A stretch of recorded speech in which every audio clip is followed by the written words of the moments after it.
네, 안녕하세요. 변리사스쿨 민법 강사 류호권이라고 합니다. 예, 만나서 반갑고요. 여러분들 이제 오늘 그 1차 일단 저는 이제 민법 강사이기 때문에 이제 1차에 대해서 이제 좀 말씀을 많이 드릴 거예요. 그죠? 그래서 오늘 대강의 그 시험의 개관하고 그다음에 이제 저는 민법 강사다 보니까 이제 민법 공부 방법론하고 이렇게 좀 말씀을 드려볼게요. 그래서 이제 우리 아라는 좀 보셨겠지만 변리사 시험이 1차 시험이 있고 2차 시험이 있습니다. 그래서 1차 시험은 객관식이에요. 오지선답니다. 그러니까 이제 1, 2, 3, 4, 5번 중에 정답 골라내면 되는 그런 문제예요. 그죠? 이제 2차 시험이 논술형입니다. 논술형으로 이거는 백지를 여러분들이 이제 채우셔야 되는. 그러니까 뭐 대학교 때 시험 보시는 뭐 그런 거 생각하시면 됩니다. 그죠? 그래서 2차는 논술형, 1차는 객관식. 자, 그러면 이제 우리는 범위를 좁혀서 이제 1차 시험으로 보면 1차 시험의 과목은 산업재산권법이라고 있고요. 그 다음에 이제 민법, 그 다음에 이제 자연과학, 이렇게 있습니다. 그죠? 그래서 산업재산권법 안에는 특허법, 그 다음에 이제 상표법, 그 다음에 이제 디자인보호법, 이렇게 이제 개별 법들이 있고요. 민법은 그냥 한 과목입니다. 그 다음에 이제 자연과학이라고 물리, 화학, 생물, 지구과학, 이렇게 이제 네 과목. 그죠? 그래서 이렇게 1교시, 2교시, 3교시 이렇게 1차 시험 3과목을 보게 되는데요. 전부 다 이제 100점이 만점이고, 그래서 총점 300점이 만점입니다. 그죠? 그리고 문제는 각 40문씩입니다. 40문제에 100점이니까 1문당 2.5점씩입니다. 그래서 1문당 2.5점 해갖고 이제 100점 이렇게 나오는 거예요. 그러니까 이제 한 문제 틀리면은 97.5, 두 문제 틀리면은 95 뭐 이렇게 됩니다. 그죠?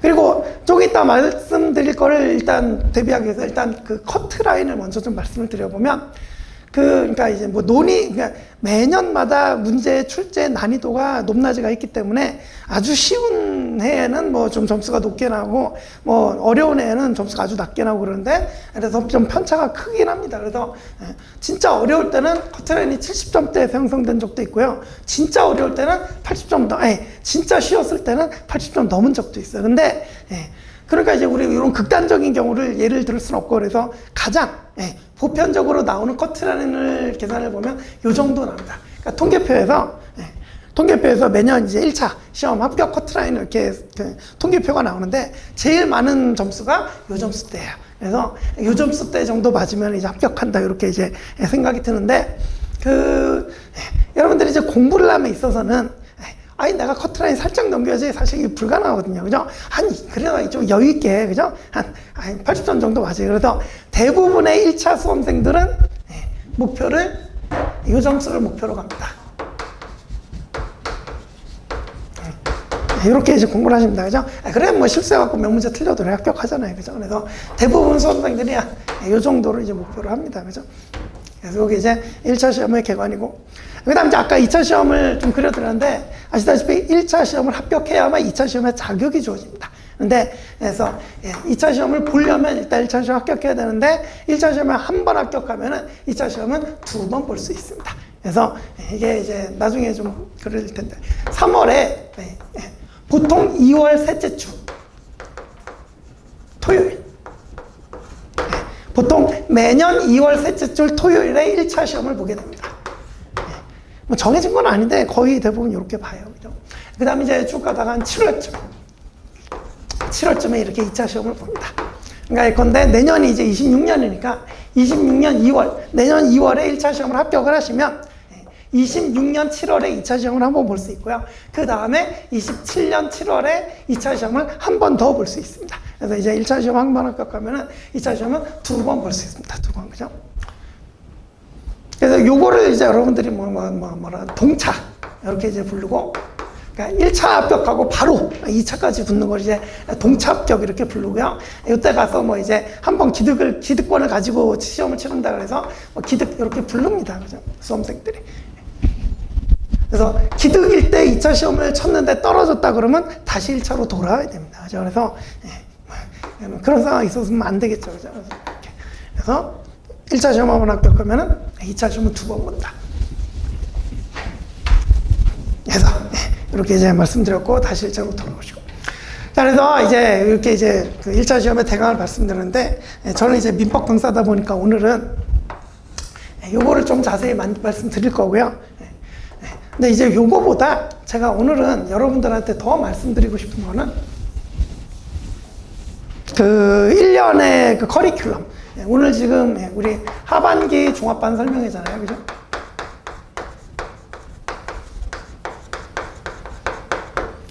그래서 하반기가 아니라 원래대로 한번 말씀을 드려볼게요. 그래서 아까 이제 2월 셋째 주 토요일쯤에 1차 시험 있다 그랬잖아요. 그죠? 그래서 올해 25년 2월, 올해는 아마 18일이었나 그런 걸로 기억이 나는데 25년 2월 18일에 1차 시험을 봤습니다. 그리고 시험은 1년에 한 번 있잖아요. 그죠? 1차도 그렇고 이제 2차도 그렇고 1년에 한 번 있는데, 그러다 보니 우리 종합반은 원래는 3월 초에 시작합니다. 우리 학기 개강하듯이 대부분, 그러니까 2월 셋째 주에 시험을 보니까 이제 그때부터 살짝 뛰어가지고 3월 초에 저희도 우리 별리사스쿨 학원이 이 동네에 뭐 있는 학원들 대부분 그렇습니다. 그죠? 그래서 3월 초에 시작을 합니다. 이 땅이에요. 그때 시작을 합니다. 종합반. 굳이 이름을 붙이자면 뭐 상반기 종합반 이렇게 부를 수 있겠죠. 가장 전형적인 형태로, 그죠? 그래서 3월 초에 시작해갖고 1년 동안 공부해서 요때 여기가 이제 26년 2월 또 셋째 주 토요일쯤 보겠죠, 그죠? 요때 이제 26년 2월 1차 시험이 또 있단 말입니다.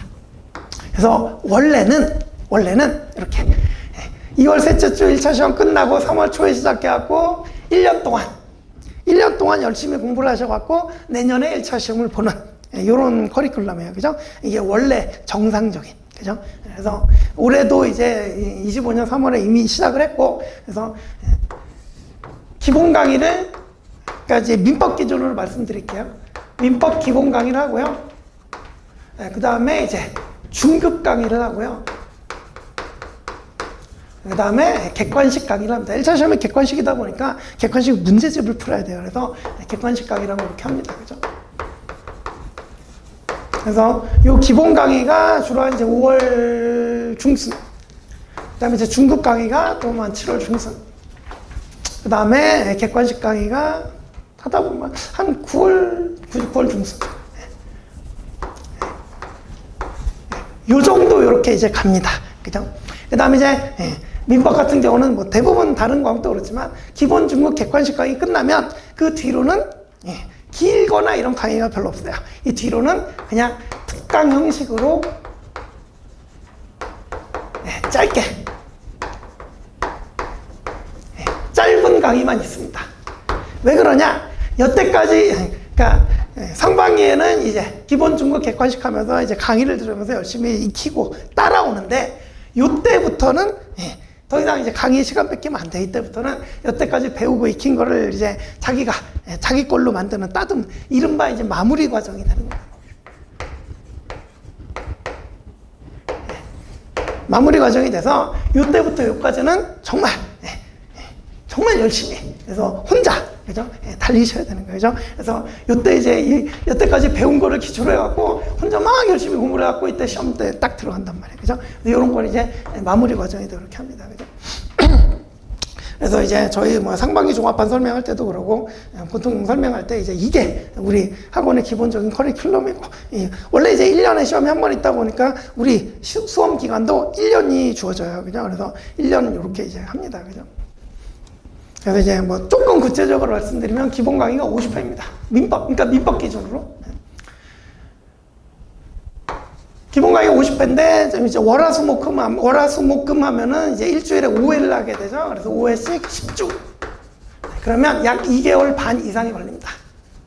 그래서 이제 3월 초에 시작해갖고 뭐 5월 중순쯤 끝나고 이렇게 되는 거예요. 그죠? 그 다음에 이제 중급 강의는 35회 합니다.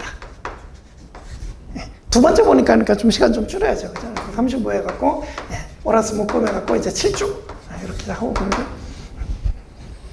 7주니까 뭐 2개월이 조금 안 됩니다. 그죠? 그래서 뭐냐, 한 2개월 정도 쓸게요. 그래서 5월 중순에 시작해서 한 7월 중순 끝나고, 그죠? 근데 이제 객관식 강의는 이제 25회 하니까 5회 곱하기 이제 5주쯤. 그래서 이제 뭐 한 1개월 조금 넘게 이제 뭐 걸리는데, 객관식 강의는 제가 뭐 거의 뭐 일부러, 그러니까 격일제로 합니다. 이때는 거의 월수금해요, 제가. 월수금 하니까 한 8주쯤 걸립니다. 그러다 보면 또 이제 2개월. 그래서 이제 7월 중순에 시작해서 9월 중순까지, 그죠? 이러고 나면은 이제 10월부터 그 2월까지 10, 11, 12, 1, 2, 5개월 조금 안 됩니다. 그죠? 한 5개월 정도. 그러니까 여러분, 마무리 기간이 한 5개월 정도 된다고 보시면 돼요. 그래서 제가 이 마무리 5개월 동안은 제가 수험생들한테 뭐라고 얘기하냐면, 평생 살면서 집중했던 것 중에 가장 많은 집중력을 발휘해 준다라고 얘기를 해요. 그죠? 그 정도 집중해야 여기 가서 시험을 이제 합격할 정도로 돼갖고 들어갑니다. 그죠? 그래서 이게 이제 기본 그 1년을 단위로 생각했을 때 커리큘럼에. 그래서 이렇게. 일단 요거는 제가 이제 기본적으로 그려놓을게요. 이제 조금 이따 계속 말씀드려야 되니까. 그 다음에 이제 아까 이제 1차 시험 과목으로 산재법, 민법, 그 다음에 자연과학 그렇게 적어드렸는데, 산재법 안에 특허법, 상표법, 디자인 등보법 3과목 있었죠. 그죠? 그 다음에 자과 안에 물화생지 4과목 있었죠. 그죠?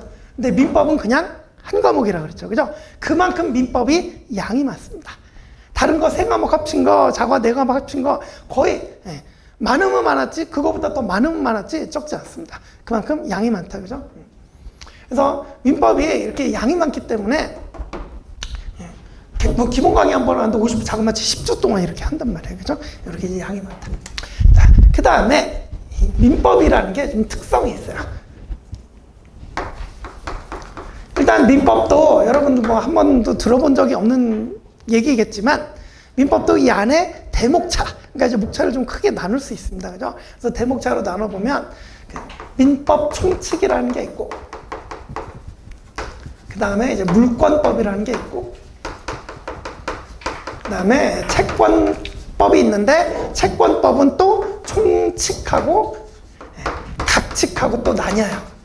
그래서 민법은 크게 나누면은 1, 2, 3, 4 이렇게 크게 4단원으로 나눌 수 있습니다. 크게 이제 4단원으로 나눌 수 있는데, 이게 문제가 뭐냐면, 민법 총칙은 물권법, 채권법, 이게 진짜 말 그대로 민법의 총칙이잖아요.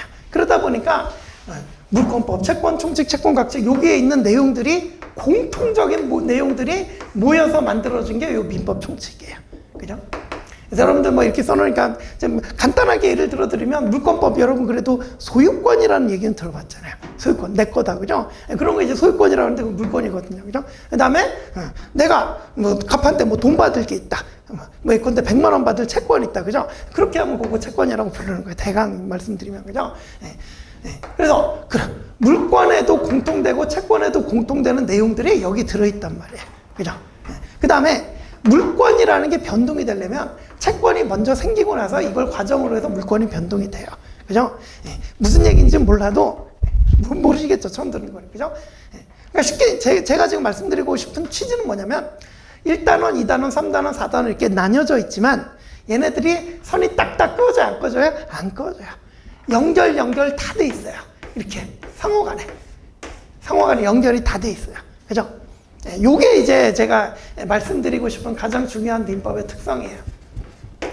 그래서 일단 그 민법에 조금 이따가 한번 나중에 또 말씀드릴 기회가 있겠지만, 법학을 하다 보면 판례라는 표현이 나오는데, 이 판례는 대법원 판결문이라고 생각하시면 돼요. 대법원 판결문이 이제 판례라고 생각하시면 되는데, 이 대법원 판결문은 말 그대로 실제 사건에 대한 판결문이잖아요. 어떤 사건이 생겼는데, 나는 민법 총칙 판례다. 아니면 나는 채권 총칙 판례다. 나는 물권법 판례다. 이런 거 있어요? 없어요? 없어요. 판례 하나에 민법 총칙, 물권, 채권 총칙, 각칙 개념이 다 들어있습니다. 쉽게 얘기해서. 그죠? 그죠?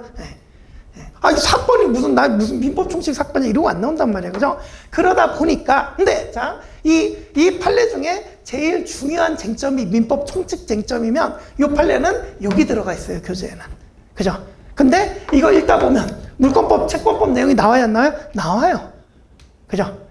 이게 제가 지금 말씀드리고 싶은 게 이 얘기예요. 그래서 민법이라는 거는 연결돼 있어요. 그러니까 이제 우리 여러분들이 이제 수학 공부를 많이 해보셨을 텐데 수학을 공부하는 과정을 생각해 보면 초등학교 1학년 때 뭐 덧셈 뺄셈 배우고 그 다음에 2학년 올라가서 뭐 곱셈 나눠서 뭐 이런 식으로 차근차근 올라가잖아요. 그죠? 근데 우리 민법 수업에는 그런 거 있어요? 없어요? 없어요.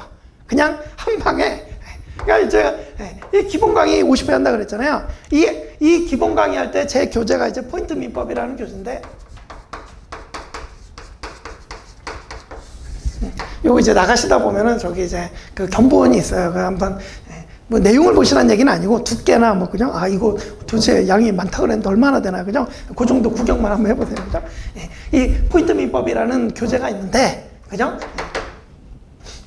이 안에 요 내용들이 다 들어가 있고 그죠? 이렇게 들어가 있는데 이 판례가 쉽게 얘기해서 이렇게 순서대로 이렇게 그러니까 교재는 순서대로 돼 있어요. 이게 이제 민법 조문 순서고 이제 대부분의 민법 교재가 이렇게 1, 2, 3, 4 순서대로 돼 있거든요. 그죠? 그러니까 책을 제일 펴면 민법 총칙부터 나오긴 해요. 그죠? 근데 이렇게 읽다 보면은 갑자기 이런 내용들이 막 쉽게 얘기해 갖고 자, 민법 총칙을 알기 위해서는 얘만 100번을 봐도 이해를 못 해요. 뒤에 있는 걸 다 알고 와서 봐야 비로소 이해가 돼요. 그게 민법의 특징이고 법학의 사실 어떻게 보면 법학의 일반적인 특성이에요. 이게 그죠? 그래서 이제 제가 오늘 자료를 하나 나눠드렸는데 자료를 한번 따라오면 보십시다. 그래서 민법은 민법을 잘 알려면 이 특성을 잘 이해를 하셔야 공부 방법론이 나와요. 그래서 이제 민법의 특성 보시면 그 1번의 제목이 이거잖아요. 각 단원 간의 연관성. 그래서 이제 밑줄 쳐놓는 보시면 뒤에 나오는 물권이나 채권을 알아야 비로소 앞에 있는 민법 총칙을 제대로 이해할 수가 있어요. 그죠? 그래서 아래 밑줄 보시면 뒤에 내용을 알아야 앞에 내용이 이해가 되는데 처음 민법을 시작할 때는 뒤에 내용을 모른 채 그냥 앞에부터 그냥 배워야 되는 거야. 그냥 쉽게 얘기해서. 그죠? 배워야는 근본적인 어려움이 있어요. 그죠? 그래서 민법을 공부하면서 무언가 내가 민법을 이제 좀 알 것 같다 그러려면은 최소한 3회독 이상은 돼야 돼요. 자, 거기 이제 그 3회독이라는 표현이 나왔는데 그래서 이제 아까 요 얘기도 하다 말았구나. 우리 이 민법 총칙 포인트 민법 안에는 그죠? 민법 총칙 안에도 초등학교 1학년부터 고등학교 3학년 내용이 이 안에 다 들어가 있단 말이에요. 그죠? 그런 어려움도 있고. 그래서 이제 지금 회독이라는 표현이 나왔는데 여러분들이 이제 변리사 시험에 진입을 하시면 이 단어를 되게 많이 쓰실 겁니다. 그래서 자, 처음부터 끝까지 한 번 읽었다? 1회독. 그죠? 다시 돌아와서 또 한 번 읽었다 그러면 2회독. 또 한 번 또 들어와서 또 읽었다 그러면 3회독. 이런 식으로 가는 거예요. 그죠? 그래서 처음에 1회독 할 때 있잖아요. 뒤에 걸 알아야 얘를 아는데 뒤에 걸 모르고 보니까 어떻게 보면 사실은 그냥 쑤셔 넣는 개념이에요. 1회독 때는 사실은. 그죠? 1회독 때 뭘 알고 간다? 불가능한 일이에요. 왜냐하면 제가 말씀드리잖아요. 그죠? 그래서 이제 이 민법은 특히 독하기 좀 힘들어요. 그래서 저 같은 강사가 앞에서 그죠? 뒤에 있는 것까지 다 끌어들이면서 설명합니다. 그죠? 이걸 어쨌든 이해를 하고 넘어가야 되니까 뒤에 있는 내용까지 다 끌어다가 설명드리면서 차근차근 이해를 시켜드리면서 1회독을 끝내드린단 말이에요. 그죠? 그거를 50회 동안 꾸준히 따라오시면 그러면 이제 그게 좀 해결이 되는 거예요. 그죠? 근데 그걸로 끝이 아니지. 그러면 민법에, 그러니까 1회독 하고 나면은, 민법이 뭐 이런 거구나. 그 정도예요, 그 정도. 그래서 다시 2회독 한번 하고, 그죠? 한 3회독 정도 돼야, 그래야 이제, 그러면은 한 3회독 정도 되면은 이거 볼 때, 이 내용이 나왔었지, 그죠? 이런 게 막 연결이 막 되면서 그때부터 실력이 올라간단 말이에요, 그죠? 그게 민법의 특성이고, 그래서 처음에 힘들어요. 잘 버텨야 돼요. 그래서, 우리 학원의 커리큘럼이 괜히 이렇게 잡혀 있는 게 아닙니다. 기본 강의할 때 1회독 따라오시게 되고요. 중급 강의할 때 2회독 따라오시게 되고, 객관식 강의할 때 3회독까지 따라오시게 돼요. 그죠? 그러면 요 과정에서 여러분들이 3회독까지는 강사와 함께 이렇게, 그죠? 같이 가면 이제 알려드리고 그러면 좀 따라오잖아요. 그죠? 이렇게 이제 따라오면 요 정도 되면 이제, 민법이 이제 이런 거고 앞뒤가 좀 연결이 되고 좀 이제 그죠 실력이 쌓인다. 그걸 기초로 해갖고 아까 말씀드린 이제 5개월 동안의 마무리 과정. 이때부터는 강의 듣는 시간도 아까우니까 혼자 죽어라고 이제 혼자 익혀가지고 실력을 쫙 올려갖고 시험장 들어갈 때까지 만들어서 들어가시면 돼요. 그죠? 요게 1년의 기본적인 민법의 민법뿐만 아니라 사실은 대부분 그러니까 1차 시험의 과정이 그렇습니다. 그죠?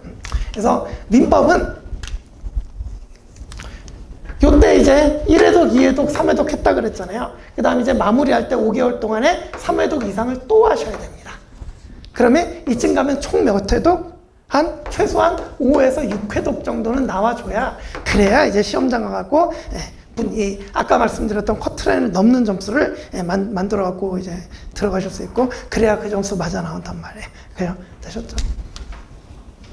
이런 내용입니다. 그죠? 그래서 이제 뭐 계속 읽어보시면, 그래서 두 번째 문단은 또 있죠. 방대함. 이 민법이 아까 제가 이제 다른 과목만큼 이 양이 많다 그랬잖아요. 그래서 읽어보시면 민법은 양이 방대해서 민법 공부를 처음 시작하는 사람을 기준으로 할 때는 첫 페이지를 넘기기 시작해서 끝까지 닫는 데까지 통상 빠르면 2개월에서 3개월. 저희 기본 강의하면 제가 10주 걸린다. 10주. 그죠? 50회. 이렇게 이제 걸린단 말이에요. 그죠? 그런데 이거 갖고 1회독밖에 이렇게 오래 했는데 1회독밖에 안 된다 그랬잖아요. 그죠? 그러면 뭔지도 모르는 상황이고, 뭐 한 3회독 정도는 돼야 된다 그러는데, 3회독 하려고 그러면 잠깐만 몇 개월이 걸리는 거예요, 지금. 그죠? 2개월 반, 2개월 반, 6개월 반. 그죠? 6개월 반. 이렇게 해갖고 이제 강의 따라하면서 3회독 한단 말이에요. 그죠?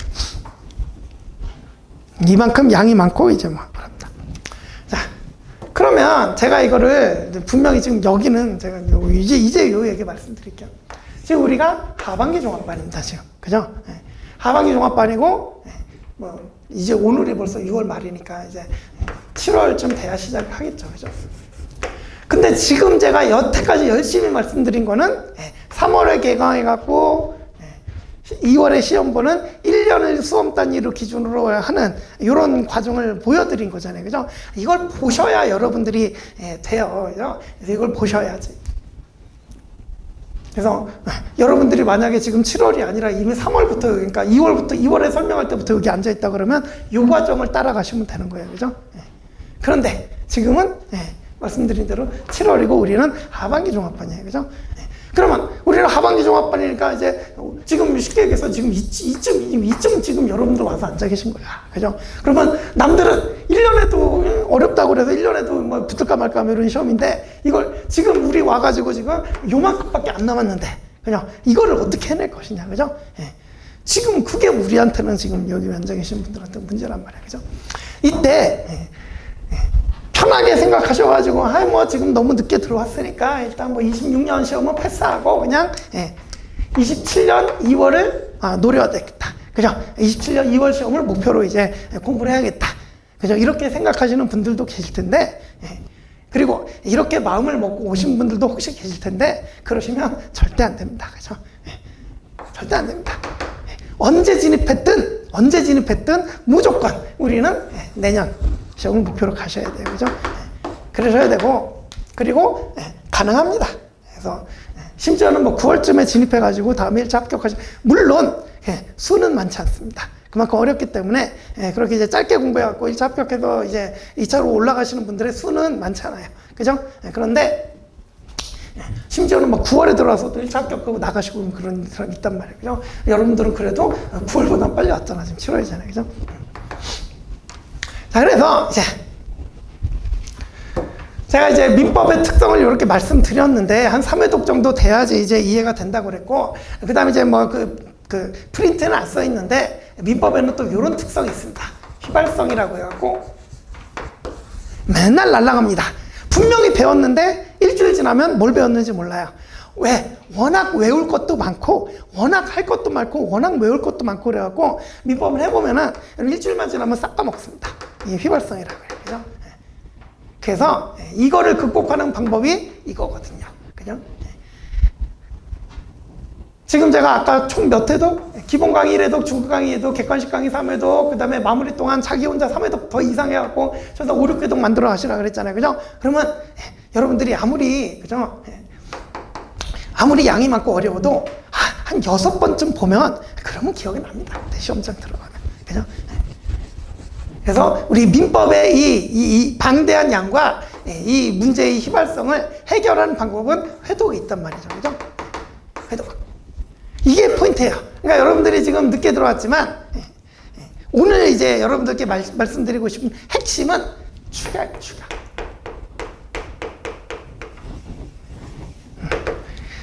중수험생들은 이제 3월에서 이렇게 시작해갖고 1년의 수험 과정을 이렇게 거치게 되는데 여러분들은 이걸 반 만에 해내셔야 된단 말이에요. 그죠? 그게 핵심이에요. 그래야 내년에 1차 시험에 합격할 수 있습니다. 이거 안 되면은 제가 이제 아까 그 27년 2월을 그러면 뭐 늦게 들어왔으니까 한 6개월 공부 더 해가지고 좀 기초 잡아놓고서 1년 동안 저때 3월에 딱 들어가고 내가 한번 내후년에 한번 붙어봐야겠다. 그죠? 그거는 마음 자세부터가 이미, 그죠? 그렇게 되면은 그 남은 7개월이 밀도 있게 보낼 수가 없어요. 이 기간 동안에 그냥 그냥 강의나 좀 들어두지 이런 식으로 흐지부지 되다가 1년 시작하면 별로 도움도 안 돼요. 그죠? 그러니까 제일 좋은 거 내년 당장 26년 2월에 시험을 합격하겠다는 정말 굳은 마음을 가지고, 그죠? 자, 그러면 이게 어떻게 가능하냐? 요즘은 뭐 이제 이미 저 기본 강의 그러니까 현강이나 실강 이렇게 표현하죠. 현장 강의. 그래서 이미 제가 이 강단에서 이렇게 앉혀놓고 하는 현장 강의는 기본 강의 이미 끝났습니다. 지금 중국 강의도 거의 반 이상 했어요. 지금. 그죠? 그래서 다 끝났기 때문에 현장 강의는 이제 여러분들은 요거는 이제 강의를 수강할 상황이 안 되고 결국은 요즘 이제 인터넷 강의가 하는. 인터넷으로 이미 녹화 다 떠났고 이게 지금 그 동영상 강의로 다 올라가 있으니까 요걸 활용해서 하시는 수밖에 없고, 그래서 자 50회 할 때 이제 그 5회 곱하기 10조 했다 그랬잖아요. 그러니까 이제 월화수목금 5회 갖고 10조 했다 그랬는데 이 1회가 3교시로 구성이 됩니다. 그리고 이제 각각 1시간씩 해요. 그러니까 저도 이제 기본 강의, 중급 강의 거의 이렇게 하는데 1교시 1시간, 2교시 1시간, 그 다음에 3교시 1시간. 그러면 총 한 3시간, 사실은 1시간 10분씩 해요. 그러니까 총 한 3시간 10분 정도 걸려요. 3시간 30분 정도. 이게 이제 제가 하루에 1회, 그러니까 제가 50회 한다고 그랬잖아요. 1회 하는 데씩 걸리는 시간이 이 정도 됩니다. 그죠? 그래서 우리 3월 달에 시작한 1년을 수험 기간으로 두는 수험생들은 이렇게 하루에 3시간 30분 이제 민법 오전에 강의 듣고, 그 다음에 그 부분 복습하고, 그러고 다음 날 또 강의 듣고 뭐 이런 식으로 해왔어요. 그죠? 그런데 여러분들은 하루에 3교시 하면 돼요? 안 돼요? 안 됩니다. 여러분들 지금 이때 들어왔는데 여기 하루에 3교시씩 똑같이 하다 보면은 그냥 기본 중급 객관식 듣고 시험 보러 가야 돼요. 그죠? 점수 맞아요? 못 맞아요? 못 맞습니다. 여러분 마무리 과정이 없으면. 그죠? 그래서 내년 2월에 시험을 합격을 하려면 정말 독하게 4개, 그러니까 이제 이거를 잘라가지고, 그러니까 2회, 그러니까 여러분들은 회 개념이 없어요. 이제 2회 1교시, 좀 잘 되는 날은 2교시까지, 그죠? 그러니까 이거를 5교시라고 하고 5교시. 그러니까 여러분들은 하루에 1회씩 들으시면 안 되고 이 인터넷 강의를 하루에 최소한 1.5에서 2회 정도까지 들어주셔야 돼요. 그죠? 그러지 않으면은 힘들어요. 축약을 해야 된다고 지금. 그죠?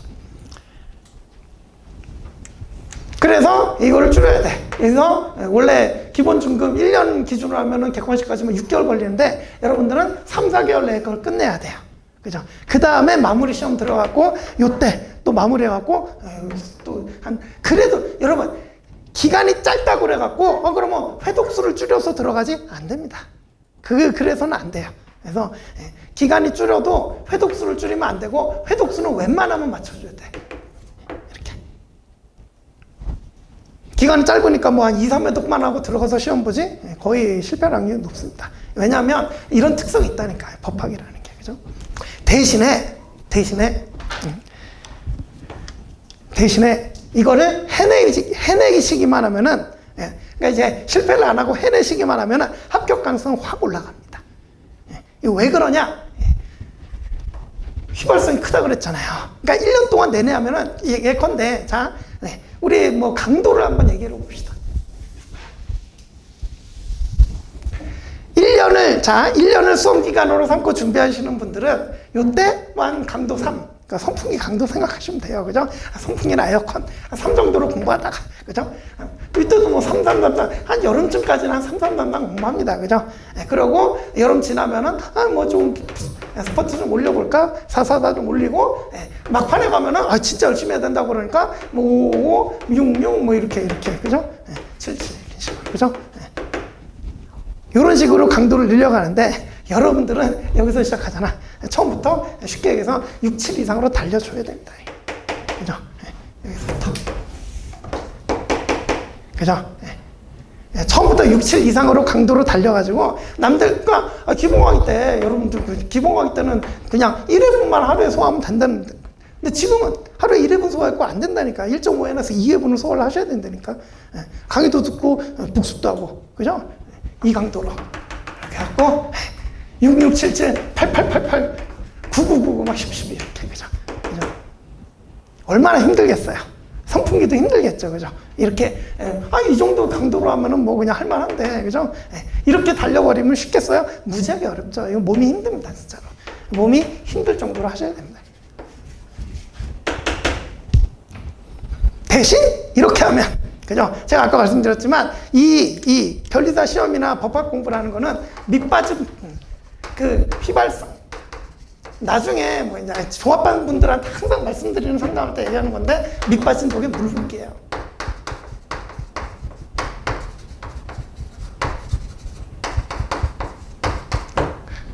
이 그 1차 시험이든 2차 시험이든 이 법학을 갖다가 무슨 시험으로 뭐 자격증을 딴다 이러면은 다 밑빠진 독의 물붓기예요. 맨날 셉니다. 분명히 나는 오늘 배우고 읽고 기본서 복습까지 하고 분명히 공부 열심히 했는데 나중에 보면 다 빠져나가 있어요. 그죠? 이게 휘발성이라는 이 법학의 특성이라니까. 여러분 안 겪어봐서 모르시겠지만 나중에 겪어보시면 느낌이 오실 거예요. 그래서 밑빠진 독에 물 붓기 때문에 빠지는 것보다 더 채워넣어야 됩니다. 그죠? 그래서 1년 내 이렇게 3333 이렇게 하잖아요. 사실 들어가는 만큼 다 빠져나옵니다. 그죠? 그런데 막 6677로 붙잖아요. 그러면 6 집어넣는데 3 빠져나가면 계속 쌓이잖아 이게. 그죠? 그거를 단기간에 하면은 합격 확률은 훨씬 높아진단 말이야. 무슨 얘기 하는지 제가 무슨 말씀을 드리고 싶은지 아시겠죠? 그죠? 그래서 1년 내내 공부하시는 분들도 시간의 여유를 갖고 할 수 있다는 장점은 분명히 있겠지만 지금 진입하시는 분들도 조금 힘들어서 그렇지 그 힘든 과정만 잘 이겨내면 분명히 기회가 있고 오히려 더 해볼만 하다는 겁니다. 그죠? 그걸 제가 오늘 제일 말씀을 드리고 싶어요. 그죠? 그게 우리 하반기 종합반의 취지이기도 하고 이해가시죠? 그죠? 그래서 힘들 겁니다. 근데 제가 이제 수험생들한테 항상 드리는 말씀이 지금 힘들어야 나중에 그죠? 결과가 좋아요. 그리고 재밌는 게 4, 4, 5, 6, 6 요 정도로 하면은 안 힘들 것 같아요? 아니에요. 그래도 힘들어요. 그래도 아무것도 하루 종일 아무것도 못하고 공부만 해야 돼요. 그죠? 7788 이러면 되게 힘들 것 같죠? 힘든 건 똑같아요. 이 기간 동안 힘든 건 똑같아요. 그 밀도를 어떻게 보느냐 문제지, 그죠? 그래서 잘 보내시기만 하면은 오히려 1년 동안 이렇게 하시는 분들보다도 합격률이 더 높다는 거. 그걸 말씀드리고 싶고, 그죠? 그래서 지금은 시간이 없어요. 그래서 제가 이제 설명할 때 항상 말씀드리는 건데, 아직 진입 여부가 고민 중이다. 지금도 내가 여기 진입할까 말까 고민 중이다 하시는 분들은 아주 신중하게 생각을 해보셔야 됩니다. 왜냐하면 이 시험 만만치 않아요. 매우 어려워요. 경쟁자도 많기도 많고 수준도 높아요. 그죠? 이 시험 변호사 시험, 그러니까 이제 사법 시험이던 게 그죠? 변호사 시험으로 바뀌면서 이제 로스쿨제로 가고 그래서 오로지 시험만으로 딸 수 있는 자격증 중 우리나라에서 제일 좋은 게 변리사예요. 누구도 부정할 수가 없어요. 그죠? 그러다 보니까 진입하시는 분들은 수준도 높고 이제는 사람도 이제 많고 그래도 좀 이제 쉽게 얘기해서 좀 적체 인원도 좀 있어가지고 이렇게 이미 공부가 좀 된 수험생들도 지금 있고 그러다 보니까 시험이 만만치 않아요. 그래서 이 시험에 아직 진입 여부를 고민 중이신 분들은 아주 신중하게, 왜냐하면 이거 잘못하다가 제가 아까 1차, 2차 말씀드렸지만 1차 합격하는데 막 2, 3년 걸린다. 그럼 2차 시험 합격할 때는 4, 5년 걸립니다. 그러면 거의 7, 8년 걸려요. 그것도 7, 8년 걸려서 자격증 따면 다행이지. 그는 결과 괜찮은 거예요. 그죠? 근데 그러고도 결과가 안 생긴다 그러면 여러분들의 젊은 날 소중한 인생이 한 6, 7년 그냥 날아가 버려요. 그죠? 그렇기 때문에 신중하게 이제 고민을 하시되, 고민이 길어지면 돼요, 안 돼요? 안 되죠. 왜? 이미 늦었는데 이거 이거 고민한다고 한 달, 두 달 질질 끈다 그러면은 아예 불가능한 일이 돼버려요. 그죠? 지금 일말의 가능성이 있을 때라도, 그죠? 그러니까, 자, 진입 여부를 신중하게 고민하시되 절대 길게 생각하지 마시고 짧은 시간 내에 알아볼 거 빡시게 좀 알아보시고 딱 확실하게 결정을 하시고 그 다음에 진입 여부가 결정이 됐다. 난 진입이다 그러면은 그때는 뒤도 돌아보지 말고 달리셔야 됩니다. 그때는 다른 거 생각할 겨를이 없어요. 그냥 남들이 1년 하는 거 여러분들 지금 6개월 만에 줄여서 해야 되기 때문에 주말에 TV 본다 다 포기하셔야 되고요. 그죠? 강도 8이랄까? 8899, 그죠? 근데 사실은 시험에 합격하는 가장 좋은 방법이 사실 이거예요. 단기간 내에 쏟아붓기. 이게 핵심이에요, 사실 핵심. 아무리 기간 길게, 제가 제일 드리고 싶은 말씀이 아까 지금 1차 만나서 3년 본다 그랬는데, 그냥 보통의 강도로 이렇게 공부하시면 아무리 공부 기간이 늘어도 합격이 안 돼요. 그래서 오래 한 대로 붙어나가면은 오래 한 사람이 제일 먼저 붙어나가고 오래 한 순서대로 붙어나가게요? 그게 아니에요. 3년 공부한 사람보다 아까 말씀드렸죠. 9월에 들어가고 빡시게 하고 나온 사람이 1차 합격해서 나간다니까요. 올라간다니까요. 그죠? 그래서 우리 민법 시험 핵심, 법학의 핵심이라고 봐도 돼요. 그죠? 핵심은 뭐냐? 짧게 쏟아붓고 끝내야 돼요. 그게 안 되면 오래 걸려요. 그 장수생이라고 표현하는데 그렇게 들어가 버려요. 되셨죠, 그죠? 그래서 오히려 이제 늦게 왔을 때도 그런 기회가 있으니까 이렇게 이거를 내가 늦게 들어왔으니까 이걸 어쩌나 이런 방식으로 생각하는 게 아니라 좀 긍정적으로, 그죠? 내가 늦게 왔으니까 남들보다 좀 열심히 해갖고 짧은 기간 내에 확 쏟아붓고 내가 가겠다, 그죠? 그 마인드면은 그러면 이제 성공 가능성이 아마 있을 겁니다, 그죠? 그래서 요걸 제일 오늘 말씀드리고 싶었어요. 그래서 진입 여부는 신중하게 고민하시되 절대 시간 끌지 말고 빨리 결정하시고 결정이 되고 나면 뒤도 돌아보지 말고 달리셔라. 되셨죠, 그죠? 이런 말씀 드립니다. 그리고 이제 오늘 민법 공부 방법론 이렇게 제가 이렇게 프린트 나눠드렸는데 그 부분은 이제 여러분들이 이제 아직 민법을 잘 모르시니까 민법 공부하시면서 이렇게 채워 나가시면 될 것 같아요, 그죠? 한마디만 딱 더 드릴게요.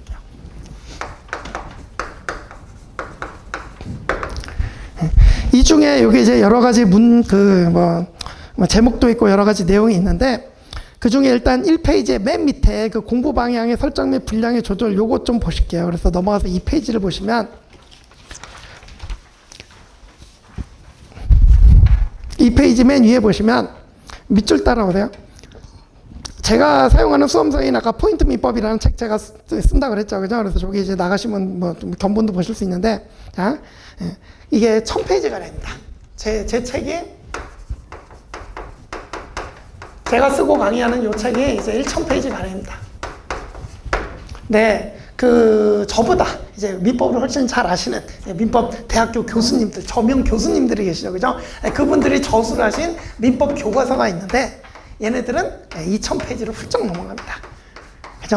양이 상대가 안 되죠, 그죠? 그러니까 학술적으로는 저도 당연히 인정합니다. 제 책보다 교수님들 교과서가 훨씬 훌륭하죠, 그죠? 근데 이거 잡고 있으면 1년 내내 민법만 해도 민법이 제대로, 그러니까 이건 완전히 그냥 민법을 좀 제대로 연구하려는, 그러니까 수험생이 아니라 학자나 그죠? 그런 분들을 위한 책이라고 생각하시면 되고, 그리고 미국 교수님들이 쓴 교과서 이렇게 많은데, 그 다음에 우리 진짜 교수님들이 모여가지고 민법 주해라는 걸 쓰셨습니다. 이거는 책 번수만 19권입니다. 책 번수만 19권. 제가 이걸 통해서 말씀드리고 싶은 건 뭐냐면 민법은 정말 해도 끝이 없습니다. 넓기도 넓고 깊이도 깊습니다. 그냥 우리는 민법 시험을 준비하는 사람들이니까 요만큼만 하면 됩니다. 그죠? 그런데 여러분들이 이제 시험 공부를 하다 보면 지적 호기심, 여러분들이 이제 아무래도 공부를 좀 하던 분들이다 보니까 이런 거 배우다가 이런 게 궁금해져요. 이런 건 어떻게 되나, 그죠? 네, 이런 거 궁금해 하시면 돼요, 안 돼요? 안 돼요. 시험이랑 멀어지는 거예요. 그 다음에 더 중요한 게 있어요. 사실은 불안감. 사실 이게 더 중요해요. 그러니까 제가 이제 맨날 그려드리는 이 그림인데 25년, 24년, 23년, 22년 이렇게 있으면은 요런 부분이 있어요. 24년에는 나왔는데 그 전에도 안 나왔고 앞으로도 별로 잘 안 나오고, 이거는 23년에는 나왔었는데 그 전에 안 나오다가 앞으로도 뭐 나올 가능성 별로 없고, 그죠? 근데 여기는 뭐, 여기는 매년 나오는 부분이다, 그죠?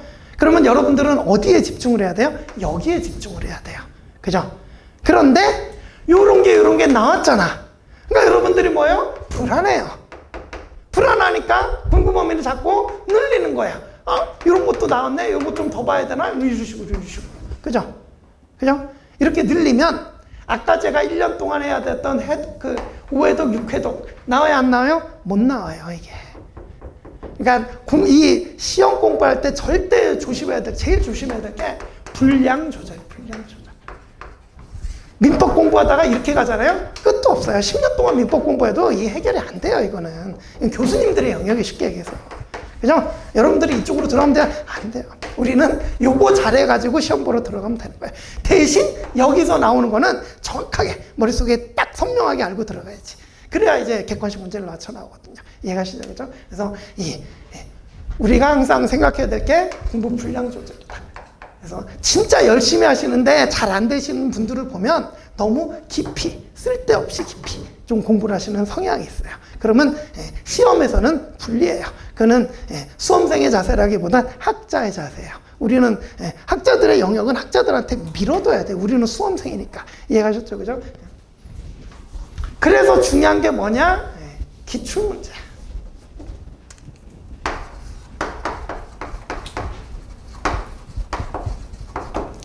저도 강사지만, 저는 대충, 그러니까 여러분들이 민법을 볼 때 이 영역이, 그러니까 수험생들은 어디부터 어디까지 공부해야 되는지 몰라요. 여기, 어떤 부분이 여기인지, 어떤 부분이 여기인지 어떻게 알아, 수험생들이. 근데 저 같은 경우는 이미 지금 10년, 9년 넘게 지금 이제 내년 10년차 되는데, 기출문제 다 분석해왔고, 그죠? 그 등대가 되어주는 부분이 기출문제란 말이에요. 한 10년 동안 기출문제 안 나왔던 부분이다? 앞으로도 안 나다고. 물론 가끔 가다 이렇게 브리타로 나올 수는 있지만 안 나온다고 생각해도 무방해요. 그래서 기출문제를 등대 삼아서 이렇게 끊어주셔야 돼요.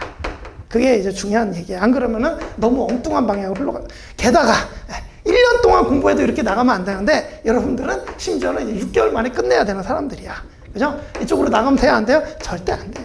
무슨 얘기인지 아시겠죠? 그죠? 그래서 반드시 기본 강의 들을 때부터도 기출문제는 풀면서 가셔야 됩니다. 그래서 제가 강조드리고 싶은 게 결론은 기출문제 병행.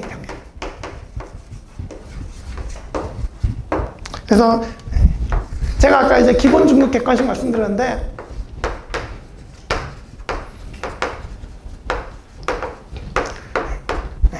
요 얘기도 좀 드리겠습니다. 그래서 이제 뭐 교수님 교과서 치우고. 자, 제가 쓴 포인트 민법이 뭐 이걸 그냥 기본서라고 생각하시면 돼요. 뭐 이론서죠, 이론서. 그 다음에 이제 문제집이 제가 이제 쓴 게 두 가지가 있는데, 포인트 민법 객관식이라는 게 있고요. 포인트 민법 OX 지문집이라는 게 있어요. 이건 뭐냐면, 얘는 1300페이지가량 돼요. 1300페이지. 얘는 한 600페이지 정도 돼요. 그래서 제가 이 포인트 민법 객관식은 우리나라에서 치러지는 거의 대부분의 민법 시험 문제들은 뭐 이제 망라에서 들어갔다고 생각하면 돼요. 그래서 양이 많아요. 그죠? 그리고 OX 지문집은 오로지 변리사 기출하고 변호사 기출 문제만 들어있어요. 제가 이제 기출문제 분석을 해보면 변호사 시험 지문이 변리사 시험으로 많이 들어와요. 그죠? 출제위원들도 참고를 한단 말이에요. 그죠? 그래서 최소한 변리사 기출 문제만 봐서는 좀 부족하고요. 우리는 변리사 시험이지만 변리사 기출 문제만 좀 부족하고 변호사 기출까지는 보셔야 돼요. 그래서 변호사 기출 문제만 모아가지고 OX 지문. 그러니까 이제 원래 문제는 1, 2, 3, 4, 5 원형의 형태잖아요. 예컨대 뭐 1번 있으면 1, 2, 3, 4, 5 이렇게 5개 지문 있잖아요. 그죠? 근데 이 지문은 그러니까 이 같은 파트 안에서도 이 지문 뭐 가끔 가다가 민법 총칙 문제인데 막 채권법 지문 튀어나오고 그죠? 순서대로 안 돼 있어요. 그래서 이걸 그러니까 쉽게 요걸 이제 통문제라고 부를게요. 통문제는 처음에 보시는 분들이 통문제 풀면 접근이 안 됩니다. 어려워요. 그냥 지문들이 순서대로, 그러니까 배우는 순서대로 나온 게 아니라 좀 이게 다 섞여 있단 말이야. 그죠? 그래서 요거를 지문을 다 쪼개가지고 지문 하나하나씩 OX 지문으로 만들어가고 순서대로, 그죠? 교재 순서대로 이렇게 배열해 놓은 게 OX 지문집입니다. 쉽게 얘기하면 얘는 초보자용이고 얘는 중급자 이상용이라는 얘기입니다. 쉽게 얘기하면. 그죠? 이렇게 이제 두 개로 구분해 놨는데, 여러분들은 6개월 만에 그 시험 보러 가셔야 되죠? 이거는 아예 건드릴 생각을 하지 마세요, 그냥. 예. 이거는. 예. 이거 괜히 붙잡고 하겠다 그러면은, 이거 제대로 소화 못하고 들어갑니다. 그래서 많은 걸 보는 게 중요한 게 아니라 제대로 소화를 하고 들어가는 게 중요한 거야. 그러니까 이건 아예 건드리지 마세요. 이것만 열심히 보셔도 합격 점수는 충분히 나옵니다. 이해가시죠? 그죠? 그래서 두꺼운 거 괜히 잡고, 자, 이거 1회독 간신히 하고 들어간다. 이거 3회독 한독 하고 들어간다. 그죠? 뭐가 나아요? 이게 훨씬 나아요. 이해가시겠죠? 그죠? 그래서 두꺼운 거 잡고 고생하지 마시고, 우리 올해는 내년 1차 시험을 위해서는 얇은 것 붙잡고 여러 번 봐갖고 이거라도 완전히 내가 내 걸로 만들고 가자. 그런 마인드가 필요해요. 그죠? 그리고 요 OX 지문집은 제가 기본 강의, 원래 이제 우리 수험가에서도 대부분의 선생님들은 기본 강의할 때는 요 기본서, 이론서만 보고, 중급 강의할 때도 이론서만 보고, 객관식 강의할 때 비로소 요때 객관식 문제 푸는데, 저는 기본 강의 하면서도 요 OX 지문집 병행해 나갑니다. 그래서 제 기본 강의, 제 인강 들어보시면 하루 동안 진도 나가고, 그죠? 그러면 여러분들이 하셔야 될 일이 진도 나갈, 자, 우리 민법은 예습 필요 없습니다. 예습 안 하셔도 돼요. 왜? 하고 와도 무슨 소리인지 몰라요. 그러니까 그냥 강의부터 들으시는 겁니다. 그죠? 그래서 자, 1회 강의 들으시고 집에 가서 그만큼 기본서 읽으셔야 됩니다. 기본서 정도. 그죠? 읽으셔야 되고, 그 다음에 그 해당 OX 지문집 풀어오셔야 됩니다. 그죠? 강의 듣고 기본서 정독하고 OX 지문집 해당 부분 풀어오시고, 그러면 다음날 이제 2회차 진도 나갈 때 제가 OX 문제집 한 2-30분 풀어드리고, 그 다음 진도 나가고 이런 식으로 나가요. 그죠? 그러니까 저는 기본 강의 때부터 기출문제, 변리사 기출도 들어있고 변호사 기출도 들어있어요. 이거 보면서 가셔야 돼요. 이거 안 보고 이론서만 보고 가면은 공부 방향이 어디로 가는지 잘 안 보여요. 아까 제가 기출문제가 등대 역할을 해준다 그랬잖아요. 그죠? 그래서 이거 보면서, 문제가 이 정도까지 나오는구나. 내가 공부도 어느 정도까지 해야 되는구나. 그런 것도 생각하시면서 문제도 풀고 이게 병행이 돼야 된다고. 특히 여러분들은 6개월밖에 없으니까, 기본, 2회도까지 기본서만 보다가 나중에 객관식 풀지? 늦습니다. 그래서 여러분들 6개월밖에 없으니까 객관식 바로 들어가셔야 돼요. 그죠? 그러니까, 이렇게, 최소한, OX 지문집 기출문제라도, 그러니까 두꺼운 거 볼 생각 말고 얇은 거라도 처음부터 병행해 나가고 지금부터 6개월 동안 1, 2, 3. 그리고 여러분들은 중급 강의 빼도 돼요. 이거 지금 빼도 돼. 중급 강의 빼도 돼요.